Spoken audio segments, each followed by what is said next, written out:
Good afternoon, good evening, good morning, everybody. Mr. Shakespeare here again with you on the 22nd of September, 2022. I'm here with remote viewer and psychic medium, Liz Truss. No, God! I was waiting for you to screw that one up. Liz Cross. I'm Liz Cross. I am not the Prime Minister of the UK. Oh, gosh, that's so funny. What would you like to know about Liz Truss? Oh my God, how did I get? I'm looking at her picture and I'm reading and I'm using her name for. Oh, sorry about that. Yeah, okay. And you've actually seen my picture, and you know I look nothing like her. But anyway, go ahead. Yeah, so well, I'm just looking at this picture now, this official cropped photo of her, and of course, I'm reading off the tagline off the URL, and it says Liz Truss. But anyway, right, okay. Couple of things. What's the reaction now that she's Prime Minister and the Queen's passed and the funeral's over and everything? I mean, what is she up to? What is she thinking? Okay, let's ask, how do you feel like your first 16 days in office have been? Tumultuous, she says. It's been like this wild roller coaster ride. Did you expect that on the Tuesday when you saw the Queen and was invited to form a government in her name, did you think that she would pass away anytime soon? No, she did not believe that. So she thought, well, she just looks a little old and frail, expected at 96. And what happened? Because you would have been the first person outside of Balmoral to be told of the Queen's passing. That's correct, she says. What did you think right at that moment? And her honest answer back is she was terrified. What am I going to do? What am I going to say? How am I going to handle this? I can't believe this. I haven't even unpacked my boxes. So, this was a major shock for her. Okay. She's been talking at the UN where she made her maiden speech at the UN where she's pledging billions of pounds, I believe. Is it 2.3 billion pounds for Ukraine? All this whilst energy prices and people are starving and homeless and all sorts of things in England. Why is she doing that? Why are you pledging more money to the Ukraine when you know that the economy in the UK is broke? Well, she says we're not exactly broke. We do have money set aside for a defense fund. Now, I do believe it is the UK's own defense fund. Now, listen to this rationale. This is why I love these mind probes. Because if she funds the Ukraine and the Ukraine can continue to push Putin back, it prevents Britain entering into a World War III situation. That's why they're sending money to the Ukraine people. Here you go. Here's your prime answer. Because the Ukraine is doing their dirty work for them. If the Ukraine has the equipment, the Ukraine can spare the manpower. And actually, in the long run, it saves all of these countries a lot more money than having to get involved themselves. That's why they're funding the Ukraine. Right, but if they didn't fund the Ukraine and everybody stopped funding the Ukraine, then the Ukraine could just sue for peace. Because at the end of the day, why does she think Russia was going to invade the UK? No, it's not. Why does she think that? Do you think that Russia is going to invade the UK? She doesn't think that. She doesn't think that the Russia right now, today's personal thoughts, feelings, and opinions on September the 22nd, 2022, is that Russia is not going to invade the UK. However, she is saying to me, there's a strong possibility that he will use, as she says it, not me, as she says it, weapons of mass destruction. Those are the exact words she just used against Europe. And therefore, the UK would then have to obviously make a stand using force. And then we would all end up in World War III. So it's easier to fund them. Okay. when she was foreign secretary, she famously threatened that Ukraine should have nuclear weapons put on them pointing at Russia. Why would, doesn't she realize that would be, that was a line that was crossed? I mean, there was a treaty signed in 1993 that NATO and the West promised not to do that. So why would she in advocating that? What, for weapons to be in the Ukraine, nuclear weapons? Yeah, nuclear weapons pointing at Russia. Why did she do that?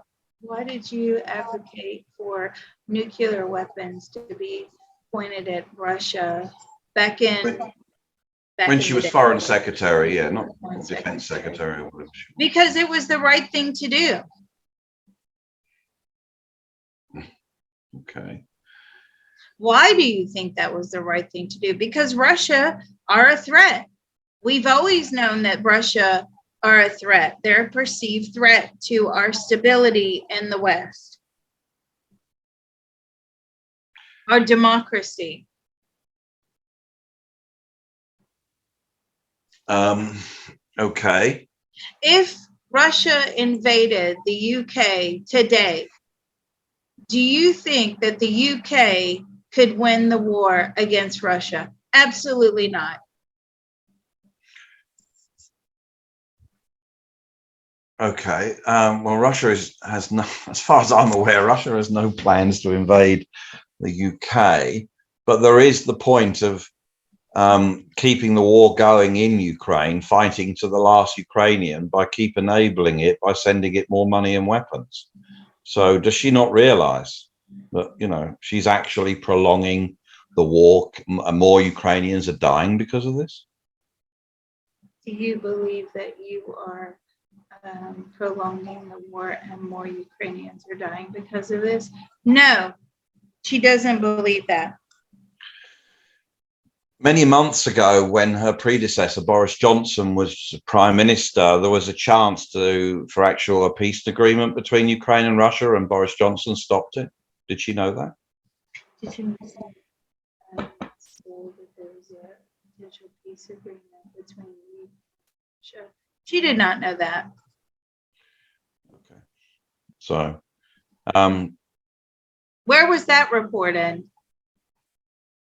That was reported in some of the alternative medias and channels. I mean, obviously it was not mainstream because, it has to be seen that, Russia is the bad guy in this, but there could have been a peace settlement, I believe I think it was March or April, probably April, I think.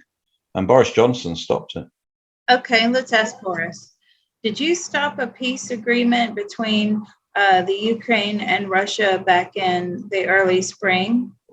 No, there was talk of one, and he was all for the peace agreement, but he's saying it just wasn't going to happen. Okay. Fair enough. Now, what is interesting to me is that yesterday, from the Guardian newspaper, it says Liz Truss has dismissed Putin as saber-rattling, warning that Russia will use all means at our disposal to protect itself. And that was in her speech to the UN.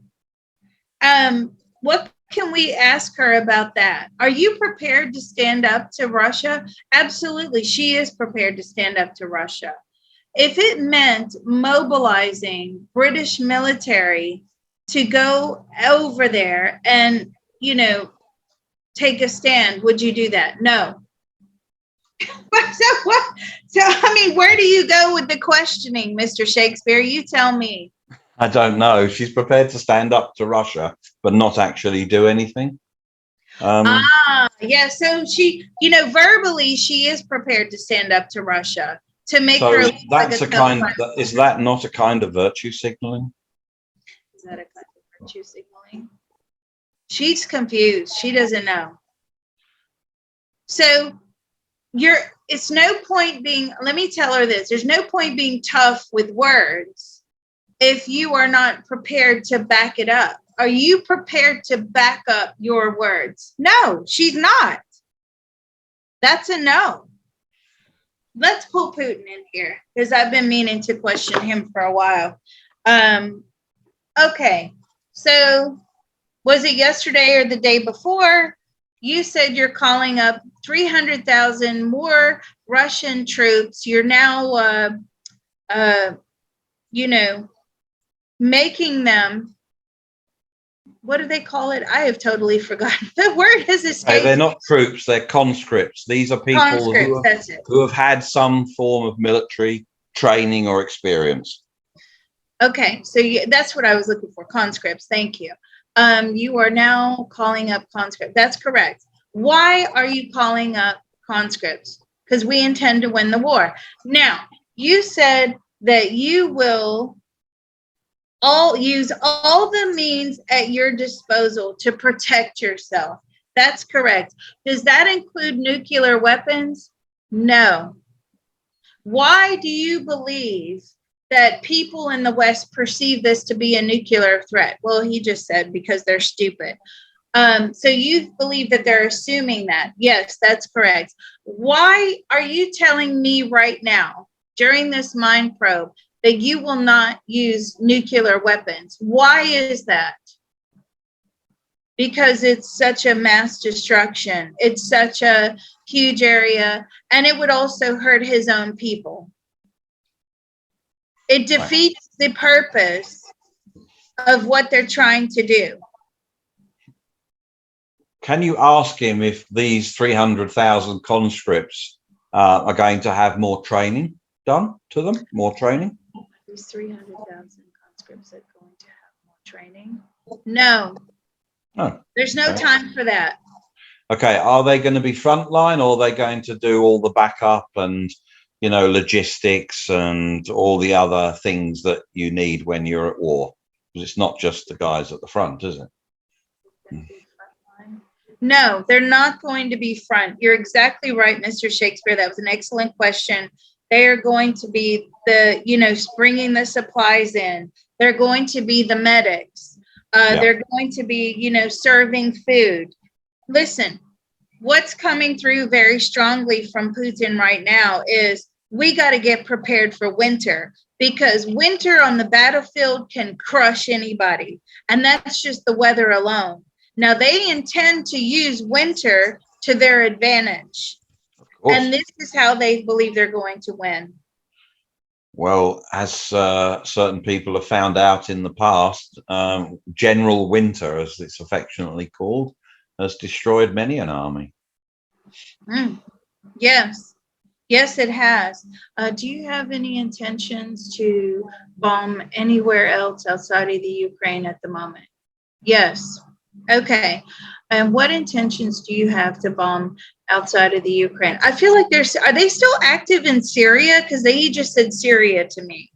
Well, they are protecting Syria because obviously that's another place that the deep state want to cause trouble. So Syria are being assisted by Russian military and have been for about the last 6 or 7 years.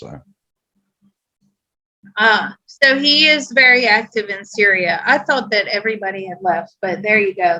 That's how much I know. But that's better than I don't know. The US are still active there through their proxies. So if they're still there, Russia has to be there, you see. Okay. And before you all start writing down on your YouTube comments, Liz don't know anything, okay? It's better that way. Hello, it's better that way. Okay, so what else do we need to ask? Well, can we drop Putin and drop who else did you have? Bojo, Boris Johnson. Actually, no, hold on to Boris for 1 minute. Drop Putin. Ask Boris Johnson, does he have any plans to return to frontline politics again? Do you have any plans to return to frontline politics again? None whatsoever. Good. Okay. Right, we can drop him. Okay. Anything else? Can we ask Busy Lizzie, Liz Truss, when does she intend to concentrate on home and domestic matters? Because the UK is in dire straits. It is. As soon as she possibly can, but she feels that this is a bigger threat right now to the UK than anything else. Okay, well, fair enough. Don't forget, this is what she knows. She's used to dealing with foreign, problems. She's not used to dealing with homegrown issues. So she's kind of going with what she knows right now. Well, I think she's also being led because they're possibly taking advantage of her because she's a very new prime minister.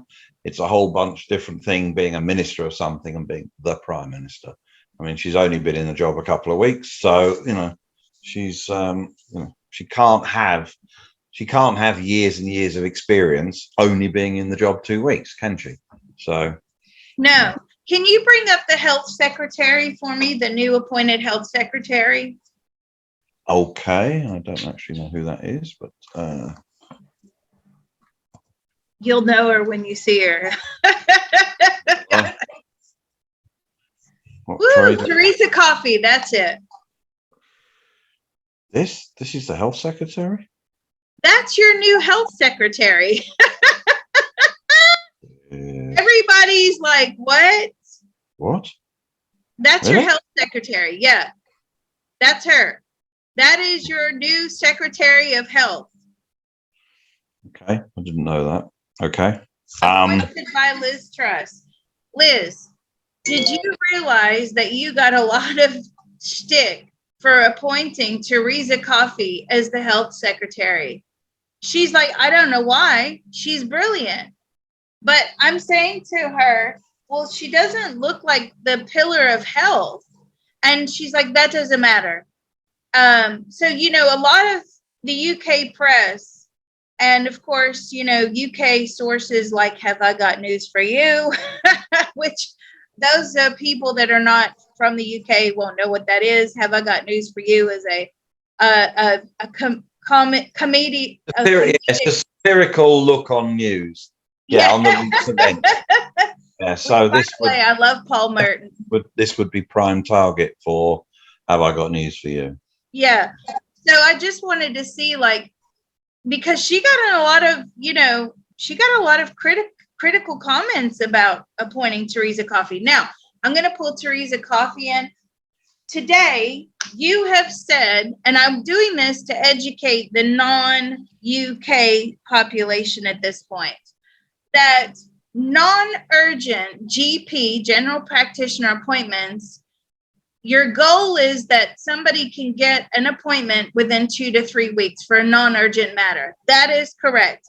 And for an urgent matter, you're saying that you want people to be able to get an appointment on the day. That is correct. Okay. How do you intend to do this when you have a massive doctor shortage? She has no idea. There you go. I just wanted to ask her that. Okay. Well, anything else you'd like to know, Mr. Shakespeare? No, not on this one. Thank you. Thank you.